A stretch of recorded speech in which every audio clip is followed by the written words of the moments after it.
Finance Minister Lawrence Wong says bilateral relations between Singapore and Indonesia are in good order. He added that both countries have continued to strengthen cooperation, especially working together to tackle the COVID-19 pandemic. Speaking to reporters at the end of his 4-day work trip to Indonesia, Mr. Wong said both sides are working to resume air connectivity as more COVID-19 restrictions are being lifted. Saiful Bari Ismail reports. Mr. Wong's visit to Indonesia was his first as finance minister and after being appointed as the 4G leader of the People's Action Party. He described the trip as very fruitful and looks forward to building on the existing strong foundation and taking bilateral relations to even greater heights. Singapore and Indonesia are also easing restrictions as COVID-19 cases continue to drop and both countries move towards an endemic stage.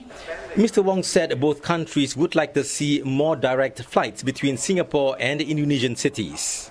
So both sides would like that, but I think the airlines will need some time to catch up with demand. I mean, there are constraints with supply and, crew, manpower, all sorts of issues, but they are ramping up, and I hope before too long we will be able to get the capacity increased and we will be able to resume more direct flights, and hopefully that will also help to bring down airfares. Mr. Wong said the relationship between Singapore and Indonesia is underpinned by mutual confidence and trust. He added that on the economic front, the green economy is one area that Singapore and Indonesia can have more collaboration. It's a challenge that all countries face, that Singapore and Indonesia face. But both sides are determined to get to net zero and to accelerate the green transition. So Indonesia has many more opportunities to do so because it's got the ability to embark on more renewable energy projects, more scale to do so than Singapore. It also has the opportunity to do nature-based carbon mitigation projects, which are not so possible to do, or at least we won't be able to do anything of the similar scale like in Indonesia.